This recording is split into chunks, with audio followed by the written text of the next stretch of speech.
ब्रह्मानन्दं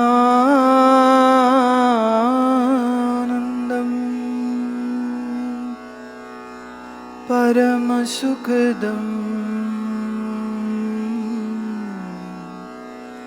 केवलं ज्ञानमूर्तिम्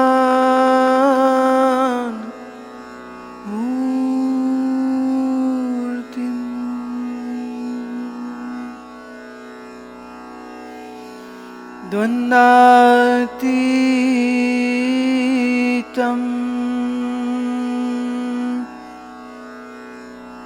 गगनसदृशं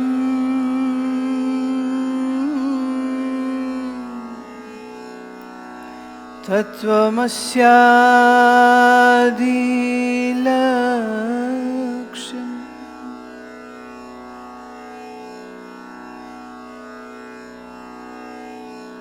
नमामि सद्गुरुं शान्तं प्रत्यक्षं शिवरूपिणम्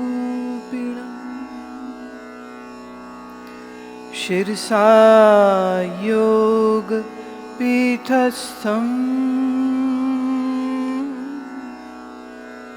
मुक्तिकामार्थ सिद्धिदम्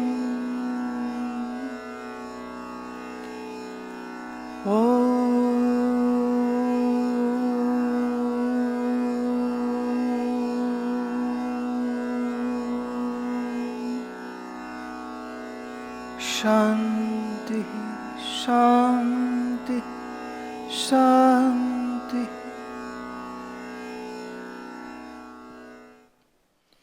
मैं एक हूँ सो बहुरूप हूँ, ऐसी इच्छा को आदि लेकर जीव रूप से प्रवेश हुआ। यहाँ पर्यंत जो सृष्टि है वह ईश्वर का कार्य है। सर्वशक्तिपना, सर्वज्ञपना, व्यापकपना, एकपना, स्वाधीनपना, समर्थपना, परोक्षपना, माया, उपाधि, वानपना, ये 8 ईश्वर के धर्म हैं।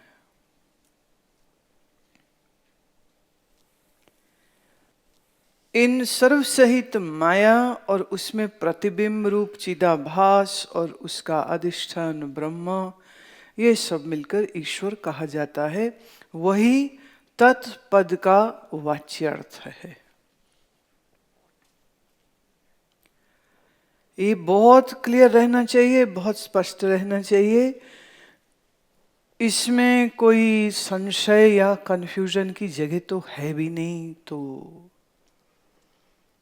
एक है, सर्वज्ञ है, मायापति है, व्यापक है, उपाधिवान बना है।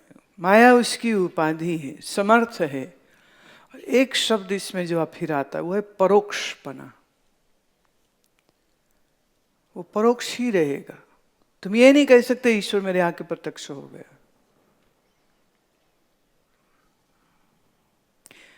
It's amazing the amount of foolishness which goes in dharma. जब भी कोई ये बोले मेरे को भगवान का दर्शन हो गया, भगवान मेरे आके सामने खड़े थे, वो खंडित हो जाती है बात सिर्फ इतनी से ही कि उसमें परोक्षपना। अस्ति बात प्रिय सिंधु में नाम रूप जंजाल। तो वो ये नहीं कह रहे हैं कि वो नाम रूप सिर्फ जीवों का झूठ है। वो कह रहे हैं ईश्वर भी किसी नाम रूप में आवेगा तो वो भी झूठ है। वेदांत में झूठ शब्द की कोई जगह नहीं है, तो इसलिए हम तो मिथ्या ही लेते हैं। दिखेगा भी पर फिर भी झूठ है। अब आप देख लो भक्तमाल की कथाएं, चाहे भागवत पुराण की कथाएं, चाहे रामायण की कथाएं, सब जोर दिखने वाले ईश्वर पर लगा के बैठे हुए हैं। और यह हमारा ऋषियों का ज्ञान है, ये हमारा औपनिषदिक ज्ञान है। ये कोई घर से बैठ के किसी कम्युनिस्ट ने नहीं बना दिया है। इधर देख लेना, यहाँ सामने कोई नास्तिक व्यक्ति नहीं बैठा हुआ है, कोई कार्ल मार्क्स का चेला नहीं बैठा हुआ है। ये ऋषि परंपरा का प्रतिनिधित्व करते हुए ये ऋषिका बोल रही है। जो दिख जाए वो ईश्वर नहीं है। अब फोड़ लो जिसकी खोपड़ी फोड़नी।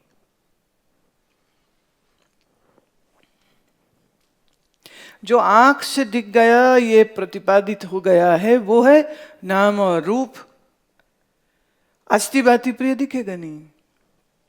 जो दिखने में आ जाए वो नाम रूप, जो दिखने में ना आवे सो अस्थि भांति प्रिय। जो दिखता है वो दृश्य, जो देखता है वो साक्षी, जो दिखता है वो दृश्य, जो देखता है दृष्टा। याद रहे, दृष्टा कभी दृश्य नहीं होगा। तो आज एक सबसे बड़ी बेवकूफी निकाल सको तो निकाल लो। जब तुम ये कहते हो मुझे आत्मा का पता कैसे चले, लो मैं लिख के देती हूं, तुम्हें कभी पता नहीं चल सकता।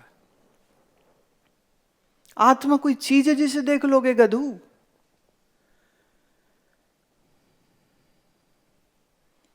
कोई आत्मा दिखाने वाले गुरु निकला है, कोई परमात्मा दिखाने वाले गुरु निकला है। सब बेवकूफ बनावे। कबीर कहते हमका बेवकूफ बनाओ ना। यहाँ लाखों लाखों लोग बेवकूफ, लाखों क्या करोड़ों, करोड़ों क्या अरबों लोग बेवकूफ बने हुए।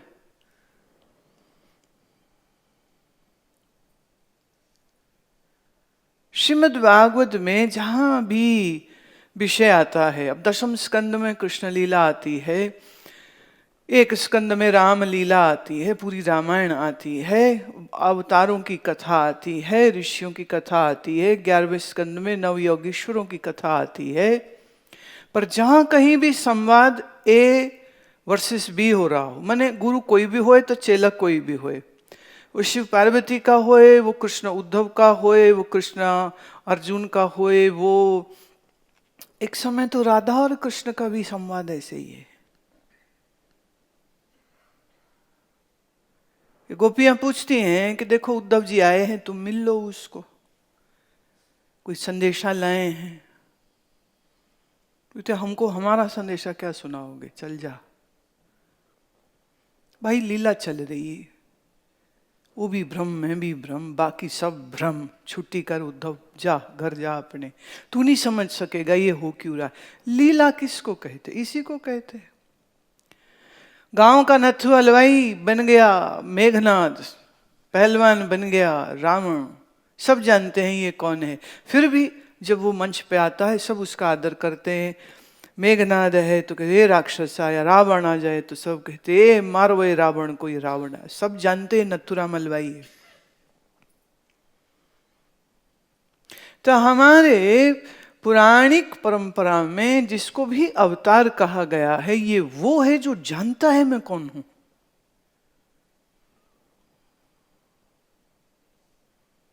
जो जानता है मैं कौन हूं, लेकिन फिर भी शरीर है, फिर भी वो अपने समय में देश काल के अनुसार कुछ कार्य को करता है, वो जानता है, अपना आप उसको भूलता नहीं। इसे हम इसलिए ईश्वर कोटि उनको कह देते हैं। पर यह भी बात तय है कि जिस जीव ने, मैं इसमें योग का पुट ला रही हूं, जिस जीव ने अष्टांग योग साध लिया, निर्विकल्प साध ली, पातंजल योग का जो ये तीसरा अभी मैंने कराया ही नहीं, क्योंकि समझ नहीं लगती है कि पागलों को क्या कराऊं मैं। 50-100 रुपए की तुम्हें बाजार में मिल जाएगी, वो ले लो। लिखने वाले बड़े लेखक बैठे हैं, आपको ये किताबें दे देंगे, लेकिन उसमें से चिड़िया का भी ज्ञान न मिलेगा असल में, क्योंकि वो उन्होंने भी लिखा ही मारा है, लिटरल वर्ड मीनिंग कर दिए, छुट्टी कर दी है उसकी। कितने अनुभूति किया उसका। रिद्धियों का, सिद्धियों का भी वर्णन है उसमें। मैं उस दिन कह ही चुकी हूं, ऐसे महात्माओं को तो हम मिले हैं जिन्होंने ये सिद्धि के प्रकाश देखे हैं। ये जरूरी नहीं वो वेदांती हो, ये जरूरी नहीं है, लेकिन जो ये महानुभाव हमें मिले हैं ये सब जानते भी हैं कौन हूं, पर विशेष रुचि उनकी योग में थी, इसलिए योग में सिद्ध है वो।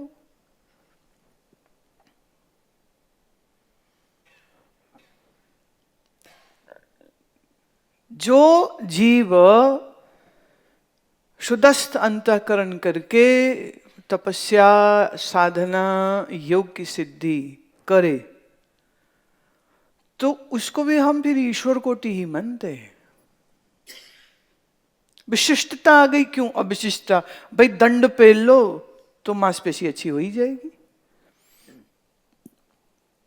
भाई इसमें एक बात मैं जरूर कहना चाहती हूं, बहुत लोग जो योग का अनादर करते हैं ये कह के कि हम वेदांती हैं, मैं उन्हें भी बहुत समझदार नहीं मानती हूं। भाई मान लिया तुम समझ गए, तुम बोल सकते हो अयम आत्मा ब्रह्म, अयम आत्मा ब्रह्म, तो भूख लगेगी, रोटी खाएगा कि नहीं? तो ब्रह्म को भूख लग गई, फिर कहेगा नहीं जी शरीर को लग गई। तो जब शरीर को भूख लगने पे रोटी दे सकते हो, तो शरीर को स्वस्थ रखने के लिए, अनुशासित करने के लिए तुम आसन क्यों नहीं करते हो? तब क्या कष्ट हो जाता है? तब अपना ज्ञान छांटते हो। तुम शंकराचार्य से बड़े ज्ञानी तो हो नहीं, मैं कल ही कह चुकी हूं, योग में सिद्ध थे वो। अब वो बात है कि एक ही जन्म में ये सब कार्य नहीं होते, इसलिए हर जन्म में कुछ ना कुछ साधनाएं वो करते, चाहे करोड़ जन्म हो जावे, आगे भी चाहे होते रहे, उनको क्या दिक्कत? अब भाई शरीर है तो कुछ तो करेंगे। चलो इस जन्म में योग साध लेते हैं, किसी जन्म में भक्ति साध ली, किसी जन्म में षट क्रियाओं को साध लिया, किसी जन्म में शास्त्रों को साध लिया, और किसी जन्म में सब शास्त्रों से पार वेदांत निष्ठ हो गए, छुट्टी। हर आदमी teacher, singer, dancer, cook, guard, driver, martial artist तुम कहोगे नहीं हो सकता है, पर मैं ऐसे व्यक्तियों को जानती हूं जिन्होंने ये सब चीजें सीखी। अब चक्कर है हम ही ब्रह्म है, हाँ, अब इसमें क्या मेहनत है? बोल दी, सुन ली, और फिर चले गए अपने बेटा बेटी पोता पोती, खेलो पैसे कमाओ, वही दुनियादारी में। अब तो हम ही ब्रह्म है ना, तो देर तक सो, दिन में चुगली करो।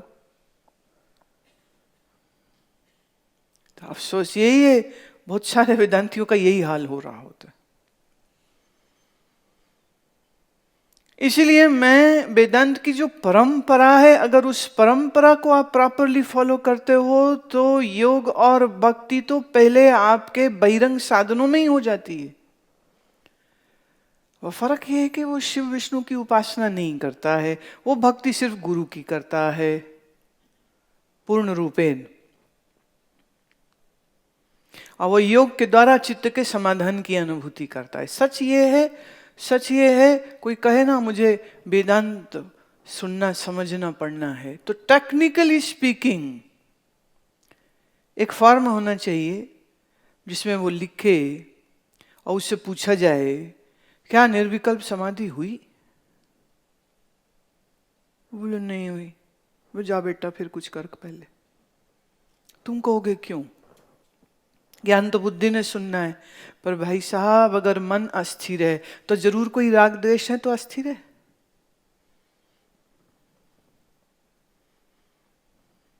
जरूर कोई आसक्ति है, तभी तो मन नहीं टिकता है।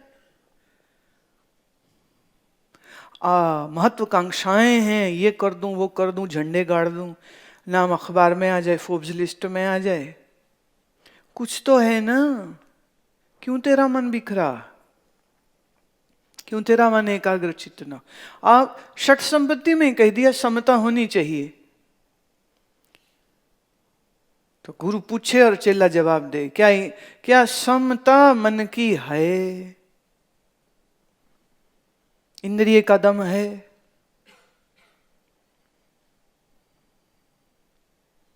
क्या इंद्रियां तुम्हारे नियंत्रण में हैं कि इंद्रियों ने तेरे नियंत्रण करके रखा? तो समदम श्रद्धा तीसरी, समाधान उपराम, छठी तितिक्षा जानिए, भिन्न भिन्न यह नाम।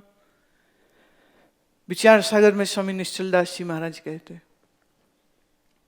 बोले ये षट संपत्ति, विवेक, वैराग्य और मुमुक्षुता, ये चार नहीं है तू वेदांत का अधिकारी नहीं।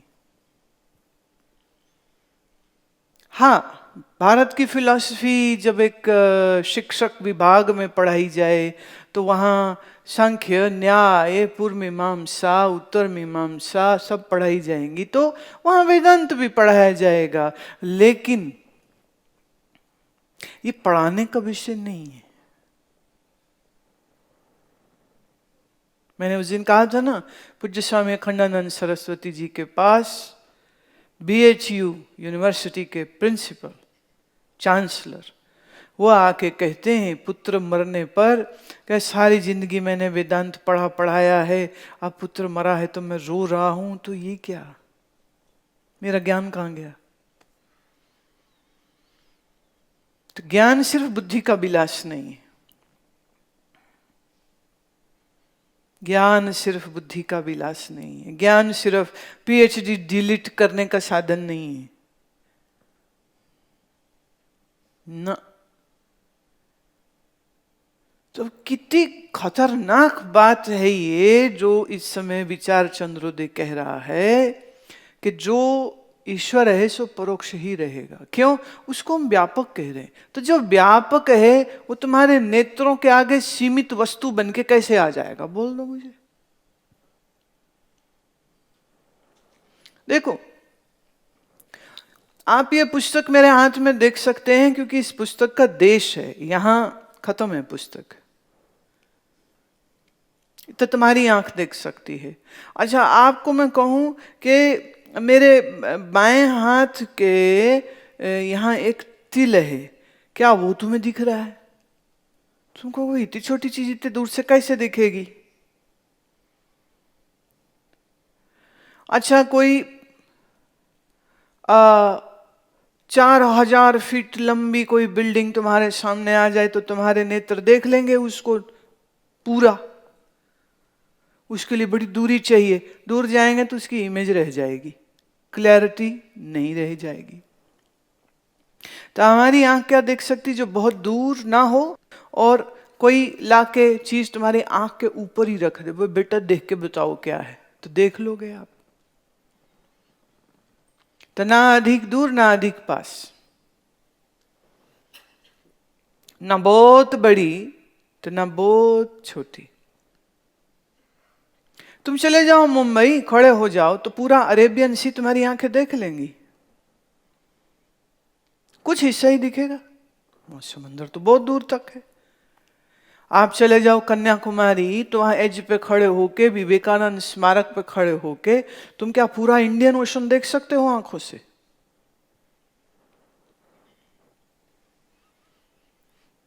तो आंख की सीमा है। तो जो तुम्हारी आंख समंदर ना पूरा देख सके वो ईश्वर को देख लेगी। मजाक समझा है क्या? कोई लॉजिक की होती बात की नहीं होती। अब जब हम देखिए, जब हम ये कहते हैं कि भगवान का दर्शन हो, भागवत में आया, पुराणों में आया, अलग अलग जगह में आया, तो एक्चुअली उसका विज्ञान ये है कि भक्त के मन की स्थिति इतनी एकाग्र हो गई कि जिसकी उसने धारणा की वह उसके समक्ष दिखने लग गया। जैसे स्वप्न में तुम्हारा मन पूरी सृष्टि बना देता है। अच्छा, तुम सपने में तो दुनिया पूरा तुम्हारा मन बना ले, मैं अभी तुम्हें कहूं एक रसगुल्ला बना के दिखा दो अपने मन से, सपने में पूरी दुनिया बना लेते हो। क्या है ऐसी शक्ति जो स्वप्न में मन की खुलती है और जागृत में तो खुलती नहीं है?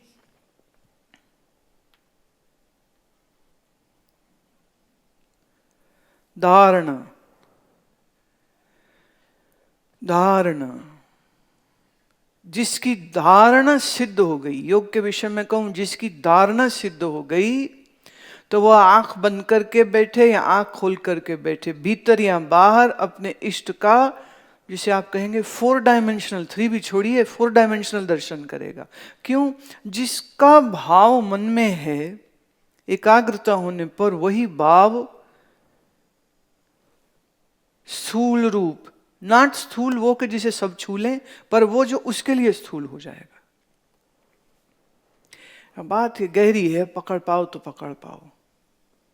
कुछ चीजों को मैं कितना भी करूं आसान कैसे कर दूं। तो मीरा जब कहती मुझे कृष्ण दिखे, तो याद रहे मीरा कोई दिख रहे, पास बैठी उद्धा को नहीं दिख रहे, राणा को नहीं दिख रहे, तभी कहते थे ये पागल हो गई है। मीरा के मन में कृष्ण का भाव है, मन उसका एकाग्र है, मन ने कृष्ण की धारणा कर ली। और कैसा कृष्ण, अब देखिए गुजरात में कृष्ण काले हैं, द्वारिकानाथ, वृंदावन में सांवरे हैं, इस्कॉन वालों के गोरे हैं तो फिर एक्चुअल में कृष्ण कैसे दिखते थे? भाव से कलाकारों ने अपनी अपनी कल्पना लगा दी। भाई हम तो यहाँ आश्रम में कई मूर्तियां बनवाई हैं, मूर्तिकार के साथ बैठ के कहती हूँ नाक पसंद नहीं आ रही, ठीक कर। जिसे हम घड़वा लें हम उसके ईश्वर हो गए, नहीं ये ठीक नहीं, इसे ठीक करो। ओंठ ऐसे हो, नाक ऐसे हो, आंख ऐसे हो, कान ऐसे हो। तो गुजरात के भक्तों के लिए द्वारिकानाथ है, इधर वृंदावन वालों के लिए वो कृष्ण है, सांवरा है। जो राधा के उपासक हैं उनके लिए जो है, अब राधा आयु में कृष्ण से बड़ी थी, पर जहाँ मूर्ति बनती है तो उसे छोटी बनाते हैं। तो जो राधा उपासक है वो राधा की बड़ी रखते, कृष्ण की छोटी रखते, उसका मुकुट बड़ा करते, कृष्ण का छोटा करते।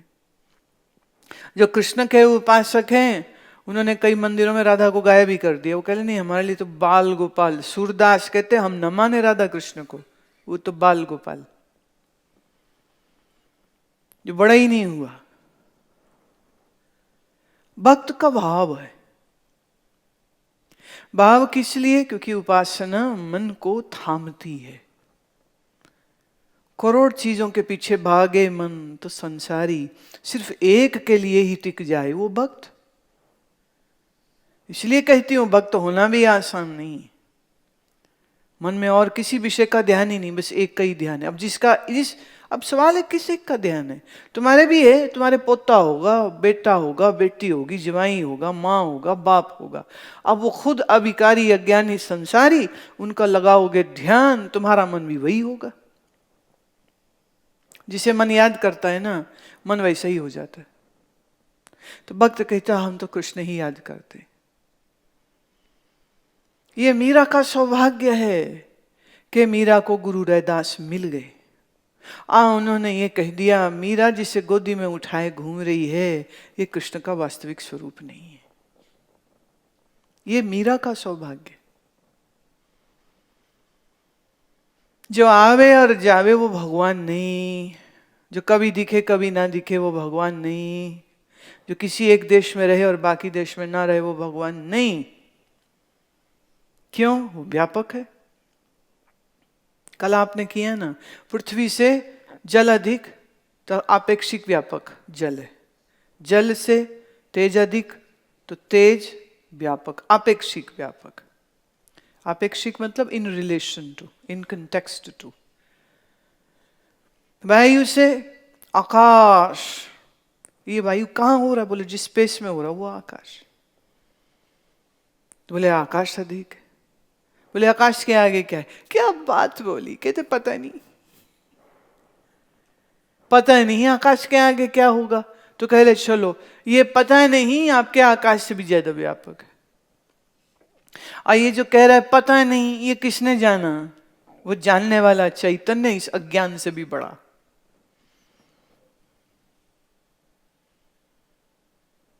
तो तत्पद का जहां ये समझा रहे हैं कि तत्पद का वाच्यर्थ क्या है, तो वाच्यर्थ में वो कह रहे हैं कि ये जो माया और चिदाभास और ब्रह्म का, ब्रह्माभास कह लीजिए, चिदाभास ना कहो तो ब्रह्माभास कह लो।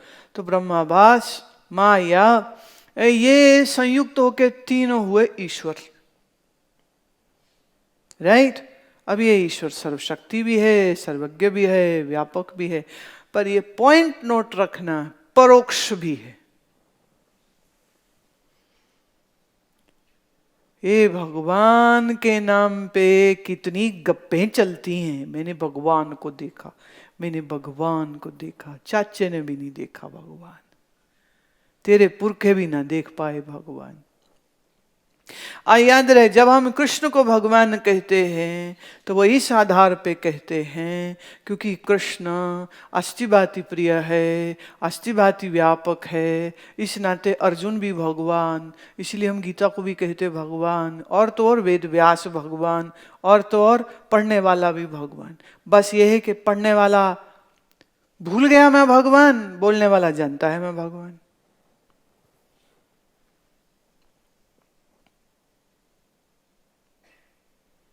हर बूंद में जल ही तो है, पर बूंद बहुत छोटी है, और सुनामी की लहर आ जाए तो कितनी बड़ी है। तो कंपैरिजन अगर करना चाहें तो हम ये कह सकते हैं कि ईश्वर वो हुआ सुनामी लहर। अब कोई कहे सुनामी को ना मैंने ग्लास में भर दिया, पॉसिबल? Not possible. जो परोक्ष रहे वो ईश्वर।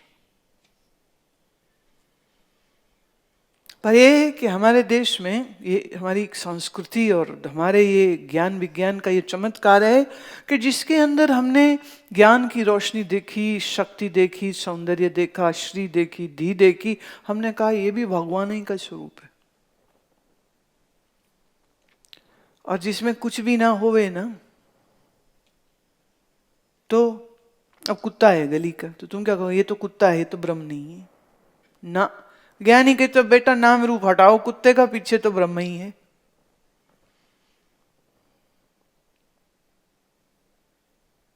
प्रॉब्लम किसकी है? नाम रूप की। और प्रॉब्लम की है जो नाम रूप को सच मान रहा है। अब ये प्रॉब्लम दूर कर दीजिए तो नाम रूप होया मिथ्या, अस्ति भाति प्रिय, व्यापकपना ही सत्य है। जो ये जाने वो ज्ञानी, जो ये न जाने महाज्ञानी। तो ये महाअज्ञानियों ने भगवान करने कहते जैसे हमें ना एक शरीर, तो भगवान भी एक शरीर ही होना चाहिए। किसी ने पुरुष बना दिया, किसी ने, एक ने कहा हमारे 2 हाथ, उसके तो 8 होने चाहिए।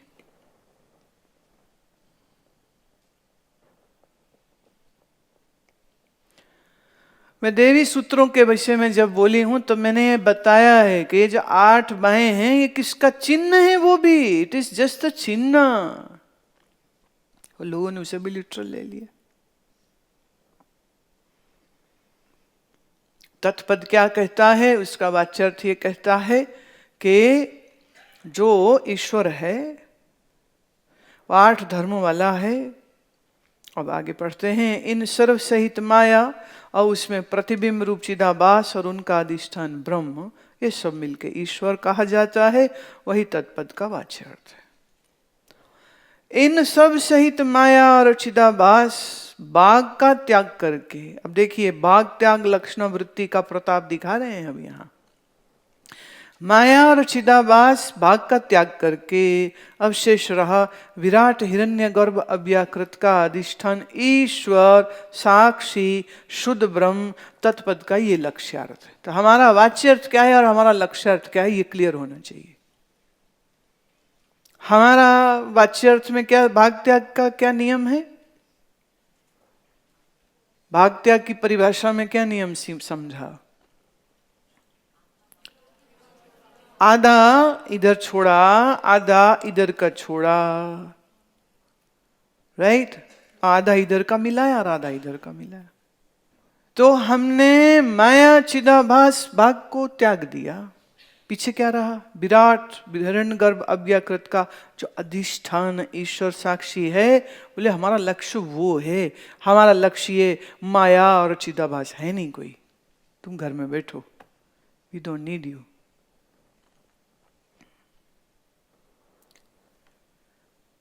प्रश्न, ब्रह्म का और माया में प्रतिबिंब रूप ईश्वर का परस्पर अध्यास कैसे है? अविचार दृष्टि से ब्रह्म की सत्यता का ईश्वर में संसर्ग अध्यस्त है, इसी से ईश्वर सत्य है। अन्योन अन्य अध्यास, अन्य का अन्य में अध्यास, इसका उसमें। आप में कोई अन्य और अध्यास का एग्जाम्पल दे सकता? हमने बहुत सारे एग्जाम्पल्स दिए थे। लोहा और अग्नि, लोहा और लोहा जलाता नहीं, अग्नि जलाती है, पर लोहे की छड़ को गर्म कर दिया तो वो छड़ भी जलाने लग गई। ब्रह्म की सत्यता का ईश्वर में संसर्ग अध्यस्त है। संसर्ग, संसर्ग मतलब मिल तो रहा है पर मिला कोई नहीं। जैसे प्रकाश यहां चमड़ी पे पड़ रहा है पर प्रकाश चमड़ी के अंदर थोड़ी घुस गया, तो संसर्ग ही हो रहा है। तो ये कह रहे कि संसर्गी अध्यस्त है। इसी से ईश्वर में जो सत्यता है वो है किसकी? ब्रह्म की है। ईश्वर और उसकी कारणता का स्वरूप ब्रह्म में अध्यस्त है, इसलिए ब्रह्म जगत का कारण प्रतीत होता है। इसी का अनुवाद तटस्थ लक्षण के बोधक श्रुति पुराण और आचार्यों के वचन करते। तो जब विष्णु पुराण कहे ना सब विष्णु से हुआ, तो तुमको हाँ जी ठीक है कह सकते हो, कोई दिक्कत नहीं हमें। क्यों? जिसे तुम विष्णु कह रहे हो हम उसी को ईश्वर कहते हैं, और जिसे हम ईश्वर कहते हैं वो ईश्वर ब्रह्म के बगैर तो कुछ है नहीं। तो नो प्रॉब्लम। वो देवी पुराण कहेगी सब देवी से हुआ,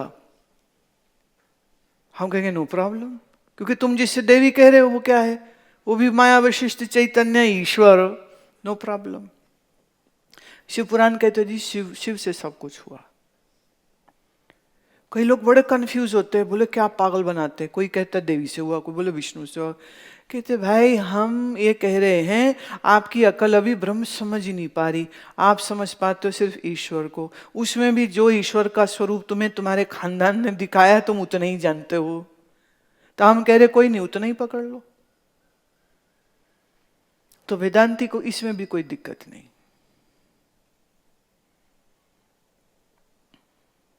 अब गुरु नानक साहब कहते हैं सब ईश्वर से हुआ, कर्ता पुरख, उस कर्ता ने सब किया। हम कहते ओके, क्योंकि उससे पहले गुरु नानक स्पष्ट कर चुके हैं ओंकार,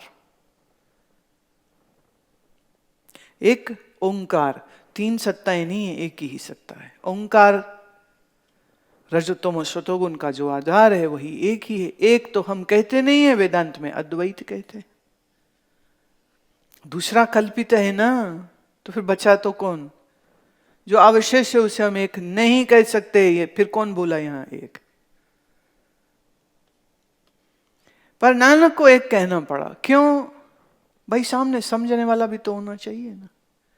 अब जैसे कल है एक महिला हमें कहती है, अच्छा तो अब आपने हमें यह समझाया कि ये जो प्रतिबिंब है ना ये मैं हूं। ठीक है भाई, बहुत अच्छे, वही बात हो गई ना। रात भर रामायण चली, सुबह सुबह पूछते हैं सीताराम की बहन लागे से। तो अब बुद्धि छोटी है। तो ईश्वर और ब्रह्म में आप ईश्वर को अल्लाह कह लो, वाहिगुरु कह लो, राम कह लो, कृष्ण कह लो, कोई दिक्कत नहीं, कोई प्रॉब्लम ही नहीं, जो मर्जी कह लो, क्योंकि हम ईश्वर की असलियत भी जानते हैं कि ईश्वर की जो ईश्वरीयता है, ईश्वर की जो सत्यता है वह भी किस वजह से है? वो भी ब्रह्म से ही। ब्रह्म का ही प्रतिबिंब नाम ईश्वर है। और ये भी याद रहे ईश्वर का कभी परोक्ष ही रहेगा, जो वो ईश्वर। अब यहां मूसा कह रहे हैं भगवान की आवाज सुन गई, वो कहते मुझे भगवान दिख गया रोशनी रूप से, कहीं ईसा कहीं मूसा कहीं कोई कहीं कुछ बोले, दिख गया भगवान, दिख गया भगवान। जो दिख जाए वो भगवान ही नहीं।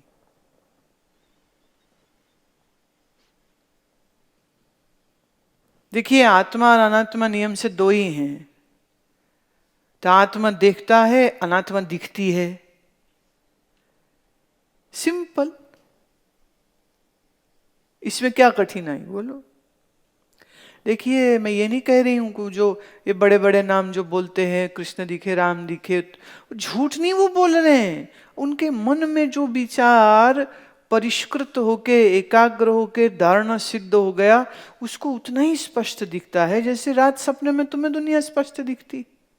तो गलत नहीं कह रहे, वो सत्य कह रहे हैं, पर हम उनके दिखने वाले उस ईश्वर के सत्य का भी रहस्य खोल रहे हैं। समझ आ जाए तो आ जाए, नहीं आए तो लगेगा ये गुरु में पता नहीं क्या बोल रहे हैं, तो सबका खंडन करते हैं, ये तो भगवान ही नहीं है।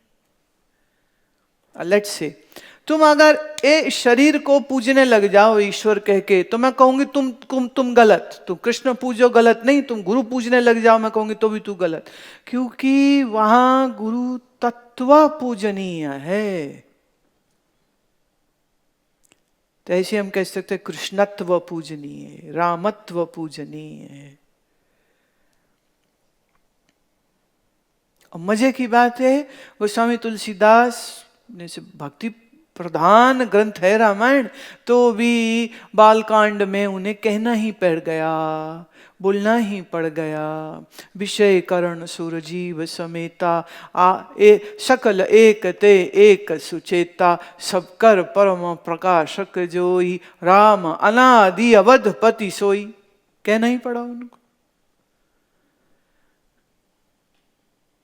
सारी कथा वो राम ने ये किया, राम की ये माँ, राम का ये भाई, राम की बेटा है, राम की पत्नी। वो बेटे वाले खैर प्रसंग में तो गए ही नहीं, उन्होंने राम वापस आए वहीं उन्होंने कहानी बंद कर दी। बोले आगे बड़ा कंट्रोवर्शियल है भाई, गर्भवती स्त्री बाहर निकाल दी थी धोबी के कहने पे, हम ये कहां से लिख दें। वो उन्होंने हाथ ही नहीं लगाया उस विषय को, बल्कि शिव जी को ले आए तो शिव और राम भक्तों का आपस में स्नेह बन जाए, तो उसमें उन्होंने ये चीज एडिशन कर दी कि शिव जी भी राम को प्यार करते, राम जी शिव जी को प्यार करते, भाई लड़ो मत आपस में। तो उन्होंने एक थोड़ा ये वाला एंगल ले लिया साथ में।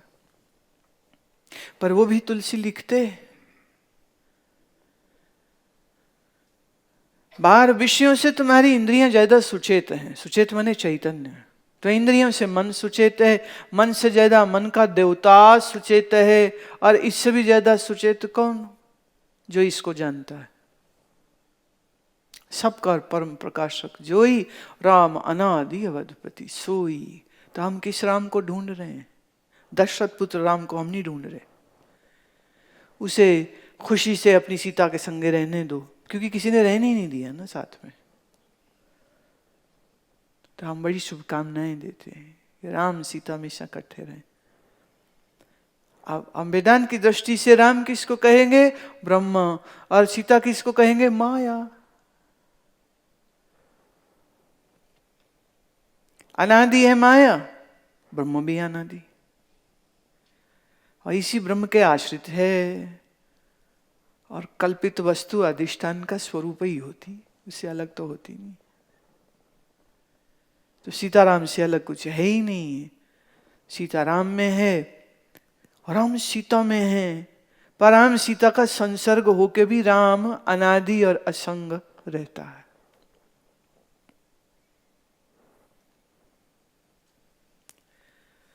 इस रीति से ब्रह्मा और ईश्वर का परस्पर अध्यास है। आगे प्रश्न दिया, उक्ता अध्यास की निवृत्ति किससे होती है?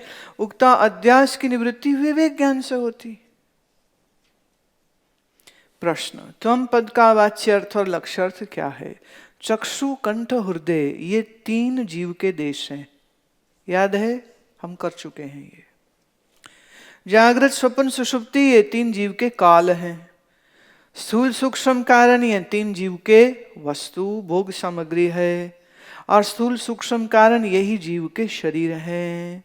विश्व तेजस प्राज्ञ ये तीन जीव पने के अभिमानी हैं। जागृत के आदि से लेके मोक्ष पर्यंत जो भोग रूप संसार है वह जीव का कार्य है। अब देखिए, पिछली सारी कलाएं अगर आपको याद नहीं है तो ये कुछ समझ नहीं आएगा। तो यहां रट्टे नहीं चलते हैं। You have to have a very sharp memory. तो मेमोरी शार्प नहीं है तो तुम चल ही नहीं पाओगे, अटक जाओगे और किसी एक चीज में ही अटक जाओगे। फिर आगे मैं जो बोलती रहूं तुम वहीं अटके पड़े हो। अब चूंकि इतने सारे हो, फिर तुम्हें शर्म भी खा जाती है, इसलिए पूछ भी नहीं पाते हो कि हम तो अटके पड़े हैं, गुरुजी कहाँ जा रहे हो, पहले हमें भी साथ ले लो। कि घबराहट होती कि गुरुजी कहेंगे तो मैं क्या करूं अगर समझ नहीं आती है। हालांकि शाम कभी नहीं बोले आज तक किसी को, बार बार पूछते, पूछो पूछो पूछो, पर तुम्हारा अहंकार, अशुद्ध अहंकार बीच में आ जाता है, इसलिए तुम पूछ भी नहीं पाते हो। तो ऐसी शक्ल बना तो सब समझ आ गई। मैं कोई नहीं बेटा, आप हमें धोखा दे रहे हो, हम आपको दे देते हैं, हम भी मान लेंगे, तुम्हें भी समझ आ गई। एंड ऑफ द डे नुकसान आपका है, मेरा तो है नहीं। हमारी परंपरा में प्रश्न पूछना शिष्य का अधिकार है और गुरु का कर्तव्य वो उत्तर दे। हम जब महात्मा से पढ़ते थे, उनके संग बैठते थे, ये बात मैंने उनसे सुनी। और कई बार दोपहर भोजन के बाद आधा घंटा वाम कक्षी वो लेटते थे। सर्दी गर्मी कोई हुए तो उनकी आदत थी, घड़ी से देख के समझ लो आधे घंटे से अधिक नहीं, तो आधे घंटे वो विश्राम करते थे। और आधे घंटे में वो बाकी चाहे चले जावें तो चले जावें, मेरे हाथ में कोई पुस्तक दे देते थे, कहते अच्छा तुम पढ़ो, हम सुन रहे हैं। तब ब्रह्म सूत्र दे दिया, अब मैं पढ़ रही हूँ ब्रह्म सूत्र, और वो लेटे हुए और वो सुन रहे हैं। तो जैसे वो जब उठे तो फिर मैंने कहा मुझे ये चीज समझ नहीं आई थी, तो कहते उसी समय क्यों नहीं पूछी। मैं क्या आप तो विश्राम कर रहे थे। कह रहे ना, मैं सो भी रहा हूं, तुझे कोई समझ नहीं आए बात तुरंत पूछ, डोंट डिले। फिर घटना के बाद से जैसे मैं बोल रही हूं और वो सुन रहे हैं, तो सुनते सुनते में जैसे मैं थोड़ी सी स्लो हुई या किसी जगह में जरा सी भी स्लो हो गई, तो लेटे लेटे में पूछते थे कुछ अटक गया, मैं नहीं पढ़ो फिर। माने अपने नींद में भी सुन रहे हैं और मैं सुना रही हूं। वो कह रहे पूछने में संकोच न करना कभी, ठीक है। ऐसे भी जिसने करी शर्म उसके फूटे कर्म, और ज्ञान में क्या शर्म। जो सीखने का भूखा है, प्यासा है, तड़प रहा है, उसकी तड़प को तो उसका गुरु ही समझता है। पर तुम्हारा बस ये है ना, मन थोड़ा कुछ और लीला करता रहता है। तो जीव का आप स्वरूप बता रहे हैं, अल्पशक्तिपना, अल्पज्ञपना, परिच्छिन्नपना, नानापना, पराधीनपना, असमर्थपना, अपरोक्षपना और अविद्या उपाधिवानपना, ये 8 जीव के धर्म हैं। अब इन सर्व धर्मों सहित जो अविद्या, उसमें प्रतिबिंब रूप चिदाभास और उनका अधिष्ठान कूटस्थ, ये सब मिलके कहते हैं जीव। यही जीव त्वम पद का क्या है, लक्ष्यार्थ है, वाच्यार्थ है। अब इसमें इन सबके सहित चिदाभास भाग का त्याग करके जो अवशेष रहा, जो स्थूल सूक्ष्म कारण शरीर का अधिष्ठान जीव साक्षी कुटस्थ आत्मा है, वही त्वम पद का लक्ष्यार्थ है। राइट? एक और प्रश्न ले लें, फिर बोर्ड पे कुछ आपको देते हैं। प्रश्न है, कुटस्थ का और बुद्धि में प्रतिबिंब रूप जीव का परस्पर अध्यास कैसे है? उत्तर, अविचार दृष्टि से कुटस्थ की सत्यता का संसर्ग तादात्म्य संबंध जीव में अध्यस्त है, इसलिए जीव मिथ्या प्रतीत ही नहीं होता, किंतु सत्य प्रतीत होता है। और जीव और इसके कर्तापन आदि धर्म का स्वरूप कूटस्थ में अध्यस्त है, इसलिए कुटस्थ अकर्ता, अभोक्ता, असंसारी, नित्य मुक्त, असंग, ब्रह्म रूप प्रतीत नहीं होता, किंतु उससे विपरीत प्रतीत होता है। इस रीति से कुटस्थ का और जीव का परस्पर अध्यास है।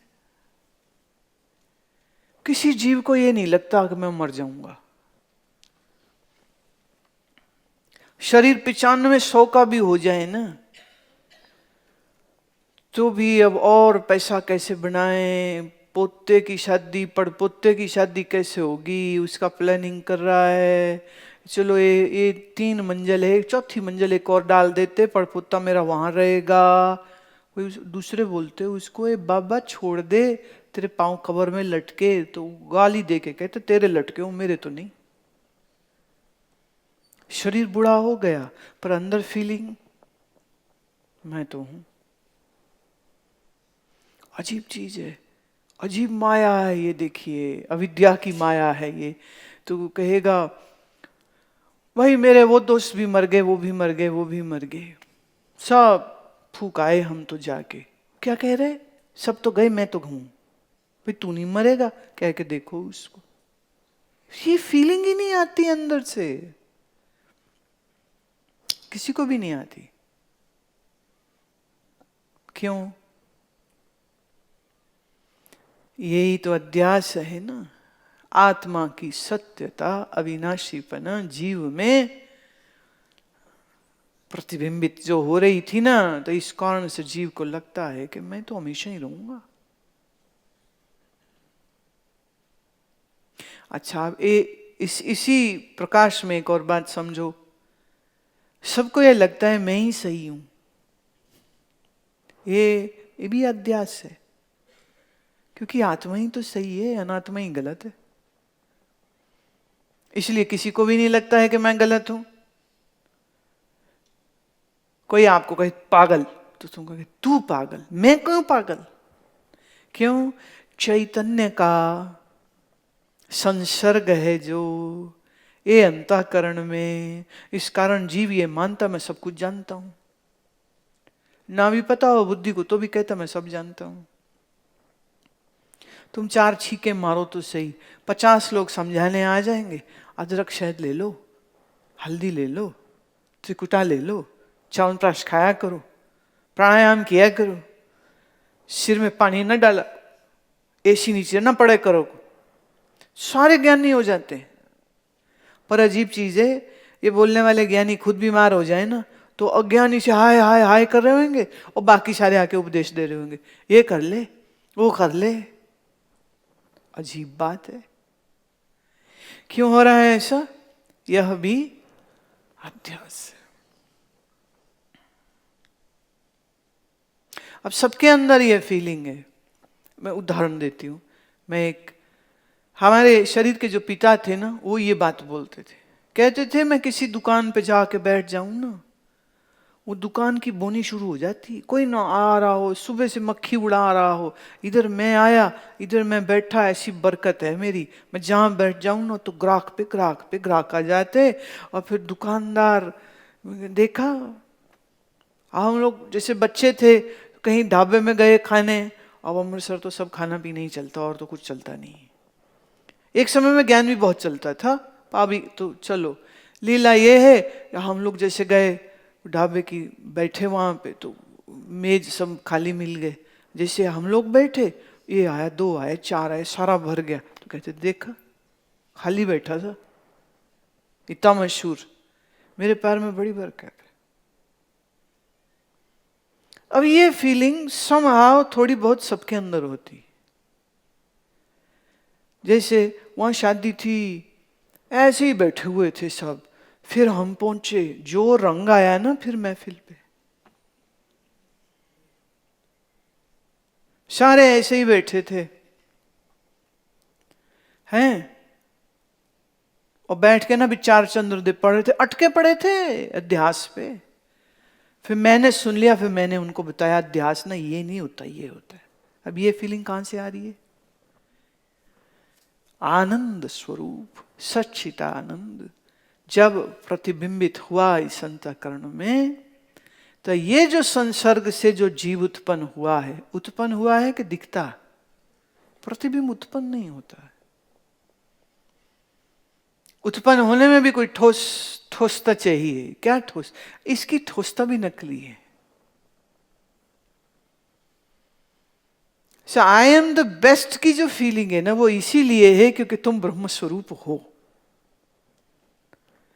आप वो स्वरूप से जानते नहीं हो, वो बात अलग है। बुद्धि में अज्ञान है, वो बात अलग है। मन अस्थिर है, वो अलग है। इंद्रियां तेरे हाथ में ही नहीं, वो बात अलग है। शरीर तुम्हारा थुलथुलाया पड़ा रोगी है, वो बात अलग है। पर हो तो वही ना। जब एक शेर को, कहानी कहती हूँ, एक शेर को ऐसे ही बस शौक आया टू किल टाइम, तो जाके ना हिरण के सामने खड़ा हो गया। और हिरण तो डरे, भी तुम मारेगा मुझे। शेर कहता है बता जंगल का राजा कौन?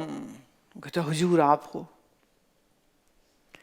तो शेर हंसता हुआ बड़ी मस्त चाल से आगे गया। आगे उसे मिला गाय। गाय लगी भागने, कहते रुक, भाग मत, मारूंगा नहीं, खड़ी हो। गाय खड़ी होगी। बता जंगल का शेर कौन, जंगल का राजा कौन? कहते हुजूर आप शेर ही हो, इस हम दीनहीन बेचारों के राजा। शेर तो और चौड़ा हो गया। अब अपनी तारीफ सुननी अच्छी लग रही है ना, जैसे तुम्हें लगती है, झूठी ही सही। क्या है ना वो, झूठा ही सही कोई तो हमसे प्यार कर ले।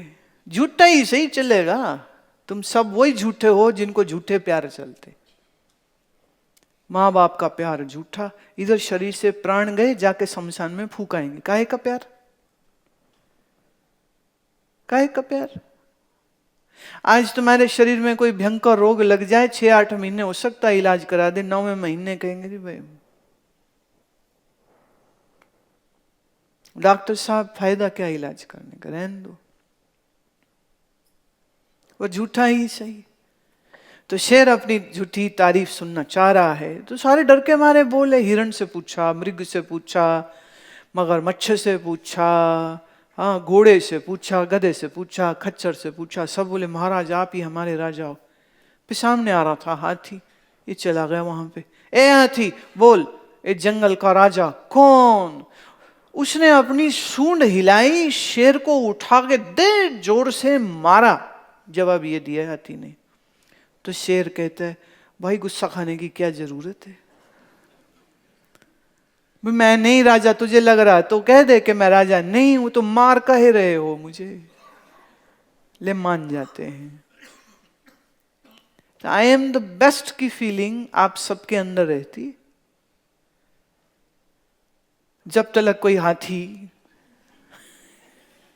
तुम्हें पटखनी ना दे देवे ना, तो तब तक सब चौड़े चौड़े घूमते रहते।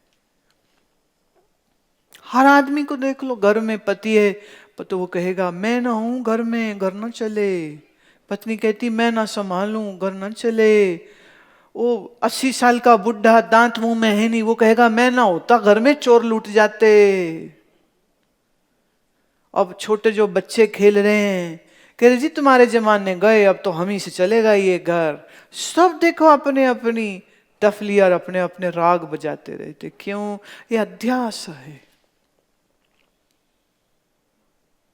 जीव को ये लगता ही नहीं, माने तुम्हें ये कभी लगता ही नहीं है, देह में होके भी ये भाव नहीं आता कि देह मर जाएगी, ये विनाशी है। क्योंकि लगता है जहां हम बैठ गए ना बस अब सब ठीक है। इसलिए अगर कोई मर जावे तो लोग पूछते क्या हो गया था, कैसे मर गया? भाई पूछना ये चाहिए कि तुम जी कैसे रहे हो, पर पूछते हैं मर कैसे गया। वो उसका ना हार्ट फेल हो गया बस, इसलिए मर गया वो बंदा। तो तुम्हारा अक्ल तुरंत चरखा घुमाता है, कब मेरी तो कोलेस्ट्रॉल रिपोर्ट बहुत बढ़िया आई, मैं तो अभी 4 महीने पहले कराई। बोले देखने में तो ठीक ठाक था, इतना कोलेस्ट्रॉल कैसे? उसने कहा जी क्या जी, हमारे पिताजी फैमिली में ही ऐसा है, हार्ट थोड़ा वीक, मसल वीक होता है, तो इसलिए 50-54 तक आते आते हमारे घर में ये ऐसे ही है, सब निकल जाते। तो अपने अक्ल का चरखा घुमा के क्या सोचता है कि मेरे खानदान में तो ऐसी कोई तकलीफ ही नहीं है कि मांसपेशियां हार्ट की, दिल की कमजोर होती हूँ। तो वो रीजंस ढूंढ रहा है कि बाकी मरते हैं तो इसलिए मरते हैं, और वो रीजंस मेरे पे अप्लाई नहीं होते हैं। हाँ, जिस दिन कोई रीजन मिल जाए, जैसे माँ से पूछा कि मम्मी हमारे खानदान में क्या किसी को कोलेस्ट्रॉल हाई रहता है? माँ से कभी इस विषय में बात नहीं हुई थी, तो माँ कहती हाँ बेटा जी, मेरा अपना ही बड़ा ज्यादा है, कम ही नहीं हो रहा। तो फिक्र पड़ी, तो अक्ल का चरखा घूमा, है इसका मतलब कुछ टाइम में मेरा भी हो सकता है। डर आ गया, भय आ गया, डॉक्टर को फोन किया, कार्डियोलॉजिस्ट को मिले, जी मेरा ईसीजी भी कर दो, एको भी कर दो, हाँ, सब कुछ कर दो, देखो कोई रुका ही ना होए। बोले नहीं ठीक ही लग रहा है। बोले आपको क्या पता, तुम भगवान हो, करो सब करो। मैं एक व्यक्ति को जानती हूँ जिसने ये सब टेस्ट कराए, जरूरत नहीं थी उसकी तो भी कराए उसने, जरूरत नहीं है तो भी स्टार्टिन की गोली खाए चले जाए। क्या बोले, आगे भी कभी कोई रुकावट खून में आएगी नहीं, पहले ही प्रबंध कर दिए। इसीलिए +40 के अधिकतर लोग तुम्हें अपने पार्कों में, हाँ बगीचों में, सड़क पे, घर की छतों पे, बाबा ने बोला ये करने से कोलेस्ट्रॉल डाउन होता है, सब लगे हैं फूकने। जो छोटे हैं उससे तो कहते हैं हमारा थोड़ी है, इनका ये अब उनके बह आ रहा है अंदर। ये 2 4 6 आपस के दोस्त निकल जावे ना, निकल जाए मतलब मर जाए, तो ये जो जिंदा बचता है ना, इसको बड़ी फिक्र सताती है। फिर दादी माँ के नुस्खे से लेके बाबा की किताबें पढ़ जाएगा, और मेथी दाना भिगो के पीना चाहिए, ठीक रहता है सब। उन्होंने बोले एलोवेरा पीना चाहिए, नहीं बोले गिलोय खानी चाहिए, नहीं बोले तो आरोग्य वर्धनी रोज लेनी चाहिए ना। तुम लेते हो? नहीं लेते हो? हम तो रोज लेते। ये हम देखो ना कैसे आई। इसीलिए मैं कहती हूं हम नहीं छूट सकती ना। मन से जो कर्म हुए, जो भावनाएं हुई, जो शुभ अशुभ हुए, उसी से प्रारब्ध बनी, उसी से स्थितियां बनती। याद रहे, प्रारब्ध स्थिति दे सकता है, प्रारब्ध दुख की स्थिति दे सकता है, प्रारब्ध दुखी नहीं कर सकता है। दुखी तुम अपने अज्ञान से होते हो। कौन दुखी करता है? किसी के बस की बात नहीं है कि कोई हमें दुखी कर जाए, कि हम तो आनंद स्वरूप है।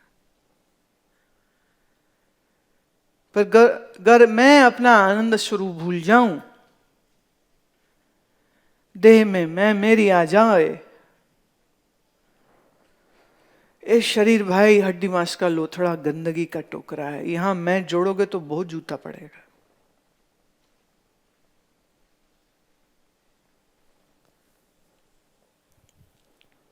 मैं मेरी बुद्धि से जोड़ेंगे तो भी बड़ा कठिनाई आती।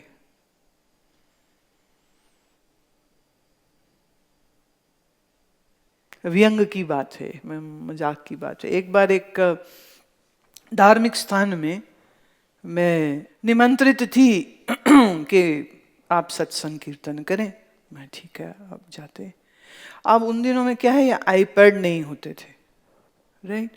तो मैंने क्या गाना है वो इसे कागज की स्लिप पे कुछ लिख लिया, क्योंकि कुछ गाएंगे पहले फिर उसी को समझा देंगे, राइट।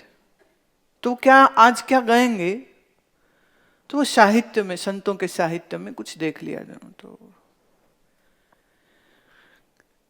उन दिनों हरिमिलन साथ में बैठता था, ये तबला थोड़ा सीख रहा था, तो थोड़ा थोड़ा तबला बजा, क्योंकि कीर्तन महत्वपूर्ण नहीं होता था, तो वो थोड़ी देर ही गाना है, तो मैं चल कोई ना मिले तो यही बजा दे। तो ये था, और ये योगिनी थी साथ में, और वो पर्ची है मेरे हारमोनियम पे। हमने गाना शुरू किया, कबीर जी का था वो। अब हमने गाना शुरू किया, गर्मी के दिन थे, पंखा चल रहा था, पंखा चल रहा था तो पर्ची उड़ गई। अब वो उड़ के कहाँ गई भगवान जाने, ईश्वर जाने, राइट। अब हम मस्ती में अपना गा रहे हैं, आंख खोली तो पर्ची है नहीं। अब सामने जनता बैठी, जैसे आप लोग नजदीक नजदीक बैठे, बहुत बड़ा मंच नहीं था, छोटा सा, 100 125 150 लोग होंगे, राइट। और इधर उन्होंने वीडियो कैमरा भी लगा रखा था, रिकॉर्डिंग भी हो रही थी। अब हम क्या, तो मैं बीच में जैसे वो पीस आता ना, जैसे हम म्यूजिक बजा रहे हैं तो मैं ही बजा रही हूँ हारमोनियम, तो मेरी मर्जी ना, मैं इतना मर्जी लंबा बजा लूँ, तो लंबा बजा, पर्ची पर्ची, इन्हें समझ ही नहीं आ रही, पर्ची उड़ गई पर्ची।